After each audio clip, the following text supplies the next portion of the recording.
तो जय हिंद साथियों। तो आज की क्लास में देखेंगे हम भारतीय संविधान की अनुसूचियाँ। अनुसूची शब्द से ही स्पष्ट हो जाता होगा कि मतलब एक छोटी सी है सूची है। जैसे अगर मैथ का बुक देखते होंगे तो जैसे पूरा सॉल्यूशन, पूरा अध्याय सॉल्व करने के लिए शुरू में ही 1-2 पन्ना जोड़ देता है जो फार्मूले होते हैं, यानी उसी फार्मूले के बेसिस पर यानी आधार पर पूरे बुक को लगभग हम सॉल्व कर ही लेते हैं, ठीक ना।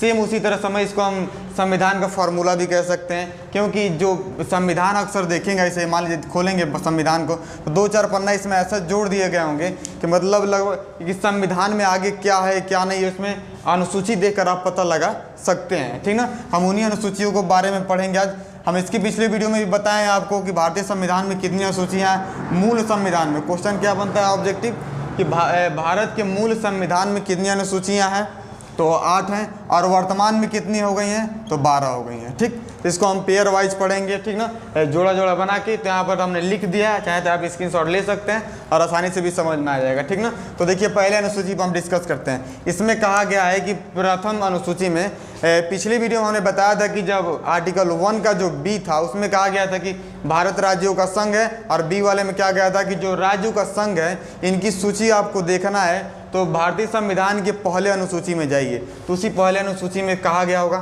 कि संघ राज्य कहने का अर्थ है कि केंद्र शासित प्रदेश, यानी केंद्र शासित प्रदेश और राज्य की इसमें सूची दी गई है, यानी कौन भारत का राज्य है और कौन भारत का राज्य नहीं है। तो ये पहली अनुसूची में क्या मिलेगा, संघ राज्य और राज्यों की सूची मिल जाएगी, ठीक ना।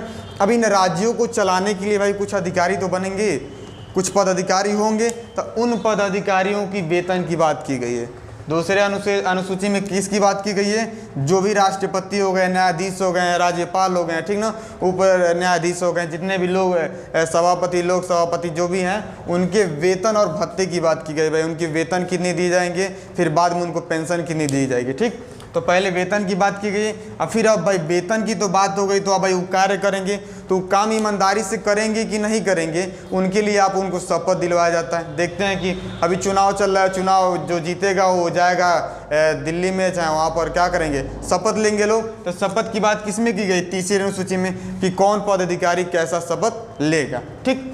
और चौथी अनुसूची देखते हैं। चौथी अनुसूची में कहा गया है कि भाई इन राज्यों के चौमुखी विकास के लिए, 4 से आप समझ सकते हैं कि चौमुखी विकास के लिए आप क्या कर सकते हैं, इनको प्रतिनिधित्व यानी अपने अपने क्षेत्र से प्रतिनिधि चुनने का अधिकार दे दो, ठीक।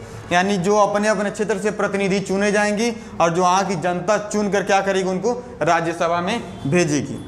क्या करेगी, वहाँ की जनता आप चुनेगी और फिर वहाँ से क्या करेंगे, वो राज्यसभा में जाएंगे, ठीक। तो इन चारों को क्लियर हो गया। तो यह क्या है अपना, यह पहले संघ राज्यों की बात की गई है, उसके बाद इसमें वेतन की बात की गई है, और दूसरे में शपथ दिलवा दीजिए, उसके बाद इनको क्या करिए, भेज दीजिए राज्यसभा। इन चारों को एक साथ आप याद कर सकते हैं, ठीक।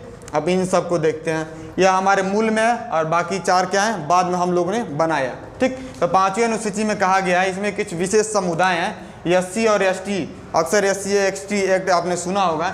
इन समुदायों के जो क्षेत्र है ना, इन क्षेत्रों में जो प्रशासन और नियंत्रण होता है इनका अपना अलग कानून होता है, ठीक। ये कहने का मतलब मान लीजिए जो भी पिछड़े तबके लोग हैं उनको अपना अलग कानून बनाया जाता है, ठीक ना। उन पर सामान्य कानून मतलब सभी कानून नहीं लग सकते हैं, इन दोनों समुदाय के अलग अलग हो सकते हैं, ठीक। और सेम इसी तरह 6वीं में भी है, ये दोनों को एक साथ आप याद कर सकते हैं। जो भी SC ST है ना, ये पूरे भारत में बात की गई है, किसमें, पूरे भारत में बात की गई है। और 6वीं में केवल 4 राज्यों में बात की गई है। कौन कौन, यानी इन्हीं 2 समुदाय और SC ST जो क्या बोलते हैं, अनुसूचित जाति और जनजाति के जो लोग हैं वो असम, मेघालय, त्रिपुरा और मिजोरम, इन 4 राज्यों में जो पूर्वोत्तर भारत के पूर्व में रहते हैं। देखते हैं जिसमें कहा जाता है कि क्वेश्चन वहाँ से एक बनता है कि भारत के 7 बहनों का नाम बताइए, कि उसी बहनों में भी ये 4 आते हैं, ठीक। तो क्या इन चारों राज्यों में, ये भारत के पूर्वी एरिया में आते हैं, इन्हीं 2 समुदायों के विशेष कानून क्या हो गए, प्रशासन और नियंत्रण का अलग अलग उल्लेख किया गया है। उल्लेख करने का मतलब क्या, अगर इधर देखेंगे अक्सर मूवी में दिखाया जाता है कि जो आदिवासी लोग हैं जंगल में रहते हैं वो त्रिशूल में एक क्या अपना कंकाल लिए रहते हैं। अगर इधर देखेंगे कोई कंकाल लिए रहेगा तो सीधे आपको जेल में डाल देंगे सब, यानी उधर आप देखते हैं मूवी में कंकाल लेकर घूमते रहते हैं सब, पहने भी रहते हैं सब, तो उनको कौन अधिकार देता है, उनको 6वीं अनुसूची अधिकार देता है इन 4 विशेष राज्यों में, ठीक। इधर के जैसे मान लीजिए राजस्थान हो गए, UP हो गए, बिहार हो गए, इधर के कानून इन 4 राज्यों में पूरी तरह से लागू नहीं होगा, ठीक। सातवीं अनुसूची क्या है? सातवीं अनुसूची में यानी 7 से समझ सकते हैं शक्ति, यानी पूरा जो अपना भारतवर्ष है, मतलब पूरा भारत है, इनको 2-3 कैटेगरियों में बांट दिया गया है। इनको शक्तियों का विभाजन कर दिया गया। क्या किया गया है? 1, 2 और 3 में यानी शक्तियों का विभाजन किया गया। कौन कौन? संघ सूची, राज्य सूची और क्या है? समवर्ती सूची है।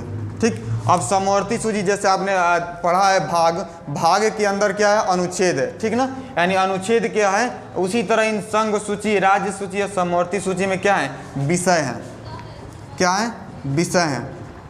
यानी कहने का मतलब जो है संघ राज्य संघ सूची मतलब क्या है? यानी केंद्र शासित प्रदेश, यानी जो केंद्र शासित प्रदेश है वो कुछ अपने मतलब जो भी वहाँ के लोग हैं उन पर कुछ विशेष कानून बना सकता है। उन कानून बनाने के लिए कितने विषय हैं? 98 इस समय है। ठीक, उसी प्रकार राज्य सूची है, यानी जो भी राज्य है अपना कानून बना सकता है, तो उसको बनाने के कितने विषय दिए गए हैं? 61 इस समय है। उसी तरह समवर्ती सूची है, यह समवर्ती सूची इन दोनों के ऊपर होता है।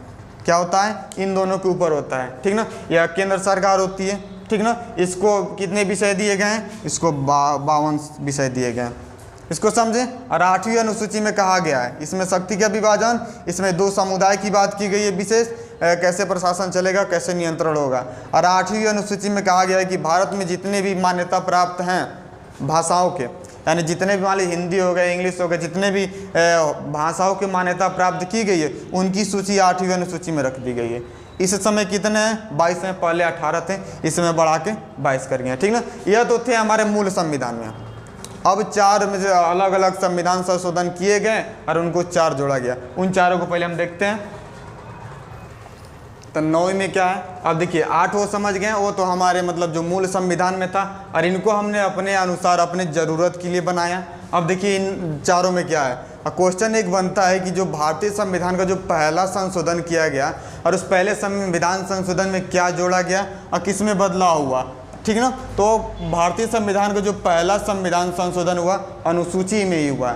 वह अनुसूची कौन थी? 9वीं अनुसूची को 1991 में, संविधान हमारा 1950 में लागू हुआ 26 जनवरी, और 1991 ठीक 1 वर्ष पूर्व बाद में हमने क्या किया? पहला संविधान संशोधन किया और 9वीं अनुसूची को हमने जोड़ा। तो इस संविधान संशोधन से भी क्वेश्चन बनते हैं कि पहले संविधान संशोधन में किस अनुसूची को जोड़ा गया और क्या जोड़ा गया। इसमें भूमि की बात की गई है। ठीक ना, यानी भूमि जो भी होता था मतलब इधर उधर किया जा सकता था, अब भूमि को इधर उधर नहीं किया सकता है। आप हाई कोर्ट, सुप्रीम कोर्ट जा सकते हैं। 9वीं अनुसूची में बात किया गया। ठीक ना, अब 10वीं को देखते हैं। 10वीं को 52वां संविधान संशोधन किया गया 1985 में। इसमें बात किया जोड़ा गया 10वीं अनुसूची में दल बदल। दल बदल कहने का मतलब क्या था? जब भी चुनाव होता था, मान लीजिए ए है और बी है, एक क्षेत्र से चुनाव लड़ रहे हैं लोग, और इधर सी भी है, मान लीजिए एक सी है। अब यह इसका मान लीजिए 8000 पर वोट हो रहा है। क्या हो रहा है? 8000 पर वोट हो रहा है। और मान लीजिए इन तीनों को जीतना है तो कोई भाई मान लीजिए क्या हो जाए 3, एक काम कर इसको 9 कर लीजिए, 3 पाएगा यह और 3 यह पाएगा। क्या? 3000 यह, 3000 यह, 3000 यह, 3-3000 पाएंगे। अब मान लीजिए 3-3000 पा गए, इसमें से कोई कम में हो सकता है, मान लीजिए कोई 2500 हो सकता है, कोई 3000 हो सकता है, तभी तो एक जीतेगा। अब पता चला यह अधिक हो गया, यह मान लीजिए 2500 यह पा गया। कितना पा गया? 2500 यह पा गया, 2500 यह पा गया, और यह कितना पा गया? 5, और यह पा गया आपका 4000। ठीक, तो अब यह कहेंगे कि ठीक है भैया तुम तो सी 4000 पा गए, यानी तुम जीतोगे। एक काम करते हैं हम ए के साथ मिल जाते हैं, तो इसका ऑटो कितना हो जाएगा? 5000 हो जाएगा। तो कहा गया भाई तो गलत हो रहा है, ये दोनों मिल जाएंगे तो भाई जो इतना मेहनत से 4000 पाया है ये हार जाएगा। तो अब कहा गया कि देखिए भाई 10वीं अनुसूची में आप लोग ऐसा नहीं कर सकते हैं। अगर आपको दल बदल करना है, यानी अपना दल उसके साथ मिलना है, ठीक है ना, तो आप क्या करते हैं? आप चुनाव के पूर्व करिए। क्या करिए? आप चुनाव के पूर्व कीजिए। यानी आपको दल बदल करना है तो आप चुनाव से पहले कर सकते हैं, चुनाव के बाद नहीं कर सकते। अक्सर देखते हैं चुनाव में गठबंधन होता है, महागठबंधन, और चुनाव के पूर्व होता है, चुनाव के बाद नहीं कर सकते हैं। ठीक, तो 10वीं अनुसूची उनको रोकता है कि आप चुनाव के पहले बाद नहीं कर सकते हैं, पहले कर सकते हैं। इसमें समझे? तो क्वेश्चन यहाँ से बनता है 52वां संविधान संशोधन में किसकी बात की गई है और किसको जोड़ा गया है। ठीक, और 11वीं अनुसूची में क्या कहा गया है? इसमें 73वां संविधान संशोधन किया गया 1992। और देखिए 1992 में तो मतलब पेश कर दिया गया संसद में, और ये 93 में क्या किया गया? मतलब इसको आगे बढ़ाया गया। इसमें बात की गई है 11वीं अनुसूची में पंचायती क्षेत्र में, ठीक ना, यानी जो गांव नगर है उसकी बात की गई है। ठीक ना, इसमें कितने कार्य दिए गए हैं इसको? तो 26 कार्य दिए गए हैं। ठीक, 12वीं अनुसूची में क्या किया गया, देखिए 73वां और उसी के लगातार 74वां, एक ही वर्ष में किया गया 73 और 74 संविधान संशोधन 11-12 को एक साथ जोड़ा गया। या पंचायती की बात की गई तो भाई अब शहर में भी तो कार्य दिए जाएंगे, उसको नगर पालिका कहा जाता है, नगर पालिका क्षेत्र, इसमें 18 कार्य दिए गए। इन सब को समझे, इससे ज़्यादा क्वेश्चन बनते हैं क्योंकि ये जो बाद में हम लोगों ने अपने आवश्यकता अनुसार जोड़ा है। ठीक, तो यह हमारे भारतीय संविधान की मूल जो भी हमारे अनुसूचियाँ थी, इससे ज़्यादा क्वेश्चन बनता है, आप लोग इसको देख लीजिएगा। तब तक के लिए जय हिंद।